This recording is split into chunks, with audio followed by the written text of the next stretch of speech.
Everyone, आप सभी का स्वागत है फिर से एक न्यू ब्लॉग में। आप सभी को सबसे पहले राधे राधे। एंड आप लोग बहुत ज़्यादा अच्छे होंगे उम्मीद है, और मैं भी बहुत अच्छी हूँ।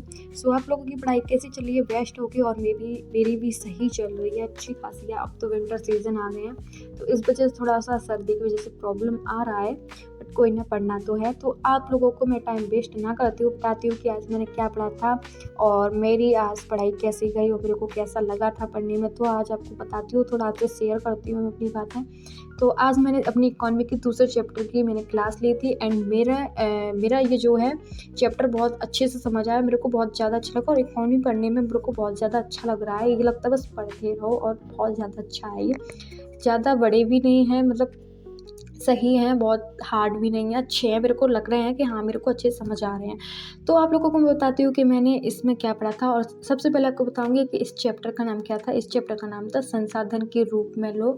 तो इसमें सबसे पहले जो सर ने पढ़ाया था वो था मानव पूंजी। मतलब हमारे देश में पहले जो लोग थे वो बोलते थे, लोग देश के नागरिकों को बोलते थे कि जो लोग हैं वो देश के ऊपर बोझ हैं, उनके ऊपर डिपेंड है। बट ऐसा नहीं है। अब मतलब ऐसा है, 2060 में एक बोल सकते हैं कॉन्सेप्ट लाया कि अमेरिका लाया था कि मानव जो है उन लोगों के लिए अगर उनके स्वास्थ्य पर, उनकी एजुकेशन पर और उनकी स्किल पर जो है अगर ध्यान दिया जाए, चीज़ें अगर सरकार उन पर खर्चा करे थोड़े से, और इन चीज़ों को ध्यान दे, तो जो लोग हैं वो उनकी बोल सकते हैं संसाधन के रूप में काम करेगी, ना कि देश पर बोझ बनेंगे। तो ये कॉन्सेप्ट है वो जो है अमेरिका लाया था।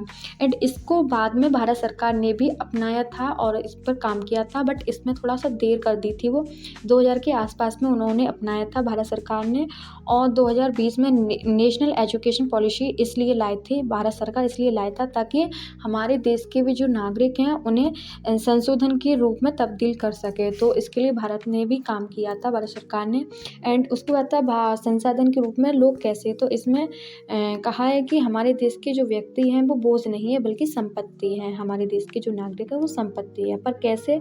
यदि देश के नागरिकों को शिक्षा दी जाए, चिकित्सा पर उनकी ध्यान दी जाए, अगर उनके अच्छे से ध्यान दी जाए, प्रशिक्षण पर ध्यान दी जाए, तो ये सारी चीज़ें जहाँ दी जाएँ तो वो जो नागरिक हैं वो संसाधन के रूप में काम करेंगे। अगर आपके देश में प्राकृतिक संसाधन नहीं है, फिर भी आपका देश जो है विकसित होगा। क्यों? क्योंकि जो लोग हैं वो इतने ज़्यादा बोल सकते हैं संसाधन के रूप में वो ही बहुत ज़्यादा काम करेंगे।